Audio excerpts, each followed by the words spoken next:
We have gone live, so I'm going to give a few minutes for people to catch up with me. I've kind of pre-measured out everything for you, so we don't have to spend time with you on here cutting.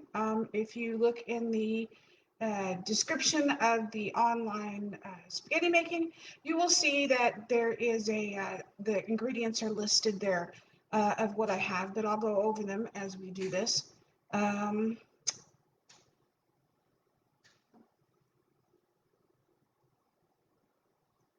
And I'm not sure if anybody is here at this point, so I'll just kind of wait a couple minutes.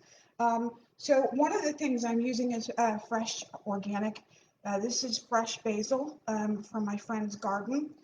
We have fresh bell pepper also. All the ingredients that I have here are organic. They come from a little organic place we get here. And the first thing I'm going to start with today is a special trick that I have learned to cut onions. So we're going to go ahead and do that. And while we're cutting onions, you'll see that there is a 1/4 tablespoon of olive oil we're going to put in our pan. All the ingredients here, all of the serving and stuff comes from Pampered Chef. So if you're looking for these measuring cups or any of the utensils or pots and pans that you see here, you can get them all from Pampered Chef. And my friend Stacy, who may or may not be here, but you can catch her link. She's selling them from her site if you're interested in getting any of the stuff that I have here. So the trick to cutting the onions is you cut the bottom off the onion, put that aside. We've already kind of peeled the onion, but here's a little trick just for all of those that are curious.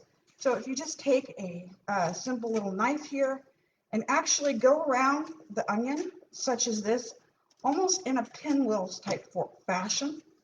When you get all the way around the onion, you will see that it just kind of, the pieces kind of fall out into little diced pieces already. So you want to kind of just do a pinwheel kind of fashion around here.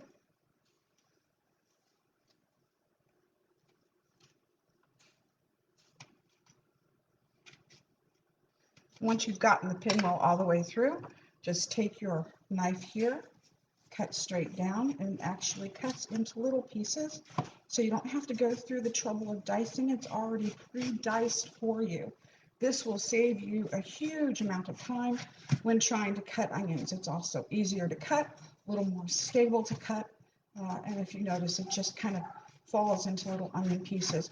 I use a purple onion when I do this. You can pretty much use any onion. I like the flavor of the purple onions better in my sauce when I do it. I also like the color because one of the things that you want to make sure that you have when you're cooking is that your food looks as beautiful as it tastes and smells. And so by using purple onion, it gives you a little bit more of a variation of color in it, even if you cut it down. So you just want to kind of make sure this is all into little diced pieces. The oil, turn your oven onto a low setting, medium setting, and let the oil simmer a few minutes. And then just put the onions into the diced onions into your oil and let that simmer. You want to make it kind of so they're almost opaque when they heat up. That'll give it kind of a caramel taste. You want to do this before you add. Most of the people add their tomato sauce or their tomatoes first. And actually you lose a lot of the flavor, especially of your fresh cut vegetables and cut herbs, when you add the vegetables in after you've added the tomato sauce. So always make sure that you add your vegetables first. You want to make sure that you heat those onions up and let them simmer. You also want to then make sure that you put in all of your seasonings. You want to put in, this is the basil, chopped up fresh basil here that we got from the garden. And I didn't have, unfortunately, my oregano plant died. I'm not very good with plants. So in here we have the dried oregano. Definitely make sure if you're using any kind of dry ingredients, You want to put that in the oil when you're heating it up for the onions. It'll absorb the oil and actually help bring out the flavor of the dried ingredients as well. So I put the dried oregano, salt, pepper, seasonings, and you want to make sure you put those in while the onions are simmering. It'll help pull out the flavors of all of those seasonings into the oil and into your onions as well. And that'll help give it a much richer taste. Again, a lot of people make the mistake of making sure that they put their their tomatoes in for tomato or tomato sauce or paste in first and then putting your spices in. You lose a tremendous amount of flavor and actually have to put more spices in to give you a flavor. If this had smell-o-vision, right about now, you'd be smelling those herbs seasoning on a high season right now to help pull those herbs out. Also, while that's doing, we're going to put in a little bit of pepper, bell pepper. Now, a lot of people will use a whole bell pepper, but I use just a quarter of a bell pepper. Putting in too much bell pepper tends to really overpower your sauce. You don't want to overpower your sauce with the bell pepper taste. You want just a little bit, just to give it a little bit of tang without overpowering it, so all you're really tasting is the sauce.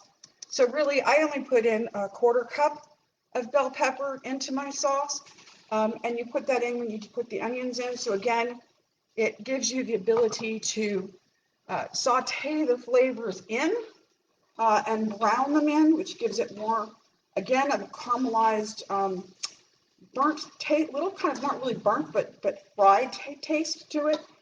So it gets more of a flavor to it.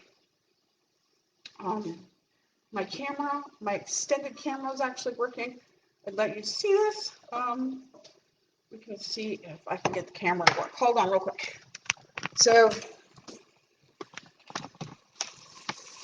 that is what it looks like once you put all those ingredients in and you're just kind of letting it simmer. You want to let it simmer. For about 10 minutes on high with those seasonings in place. Let that oil just kind of pull all those flavors out, caramelize the onions so that they're soft, pull the flavors of the bell peppers into the rest of the vegetables, so it gives it a little bit of a tang taste to it.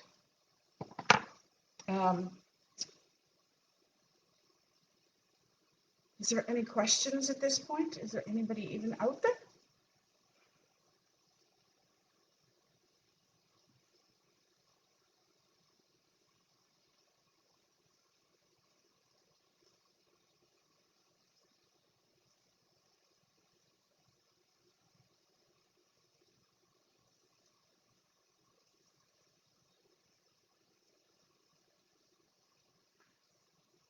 Hey.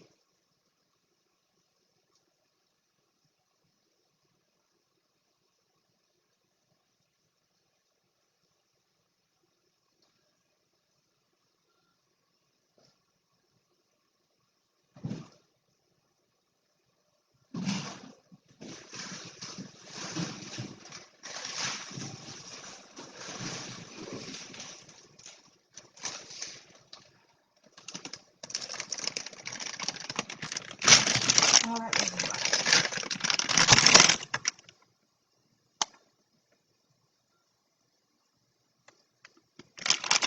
right, in the meantime, while that's doing, we just make sure that all of our tomatoes are stemmed, and just cut them in half. You don't even have to like dice them up.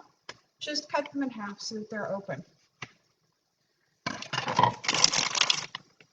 I have 3 kinds of tomatoes.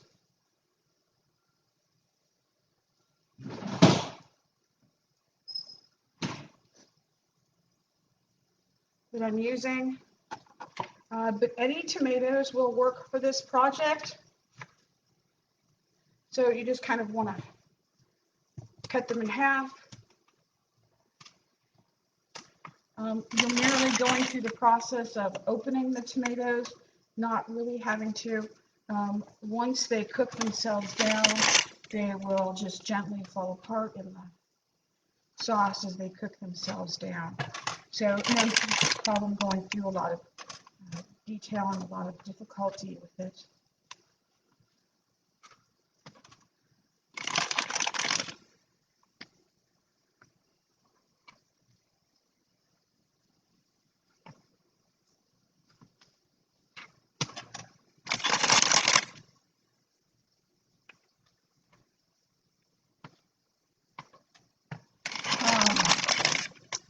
And if they're a little soft, that's okay too. It doesn't matter.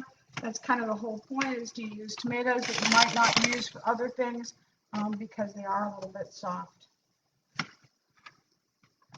With the cherry tomatoes I'm putting in there, don't even need to bother really cutting them up. They will eventually pop themselves out. So while this is sauteing,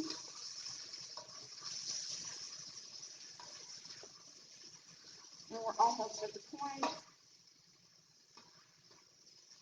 where the onions are caramelized and translucent with still a little bit of purple color to it. You can see here that they're kind of translucent, a little bit of purple color still in them, mixed with those herbs.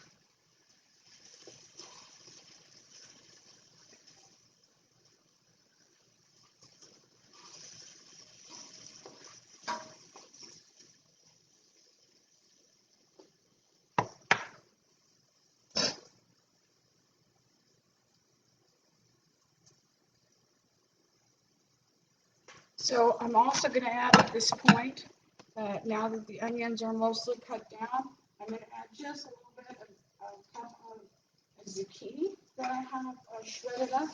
That actually gives your sauce a little bit more texture and kind of a little bit more bite to it. Once everything has cooked down, it gives it a nice kind of fresh summery taste. There's one more tomato here.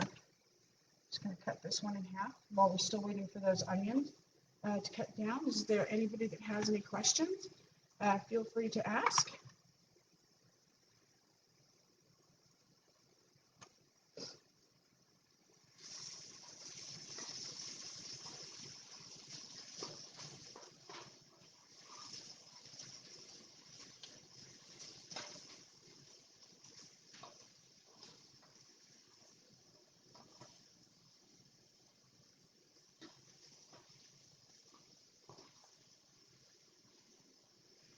If you happen to catch this video in review after the live presentation and you have any questions, feel free to post them, and I will do what I can to make sure that we get your questions answered. All right, so now we've got to the point where, as you can see, the onions are cooked down. The onions are cooked down. They're almost a translucent type color.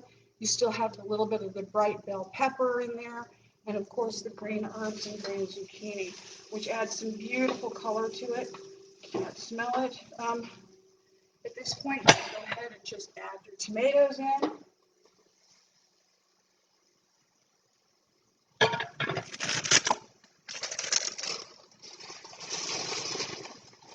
I put in 3 pounds of pre-rinsed, pre-washed tomatoes in my thing. It's still on high because you still want it to kind of brown the outside just a little bit of these tomatoes. And so you end up really kind of filling the whole thing up with tomatoes.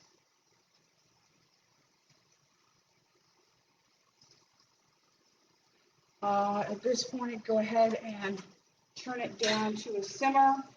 You'll end up simmering it for actually about an hour, stirring it occasionally. As you notice, as it simmers, the tomatoes will start breaking down and creating your sauce. And I will make sure that I post a picture of what it looks like when we get to that point.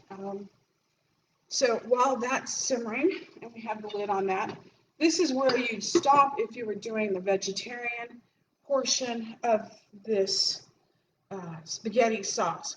I know that a couple of my friends wanted to know how to do this with just vegetarian, so that's where the vegetarian lies. When it cooks down, you also have an option at that point, adding in some tomato paste. So I have a can of organic tomato paste. I like it rather thin, but if you want a thicker sauce, just add a can of organic tomato paste to it. Once the tomatoes have finished breaking down and they're bubbling and it's juicy, and that'll give you a thicker tomato sauce. So what I've done in another pan, I use a skillet. I start with the ground beef in the skillet. We're going to go ahead and brown that in a separate pan. Now, also the trick to it again is while that's browning, I'm going to add a little bit more of the oregano, the basil, the salt, and the pepper. This is in the garlic. This is going to help cook those flavors into the ground beef and give you more flavor into it because the oil or the fat from the ground beef will help pull those flavors out of the herbs, which putting in afterwards loses those abilities. So you want to actually cook that when you're cooking the ground beef. I use a very 97 to 3% ground beef so that I don't use much fat.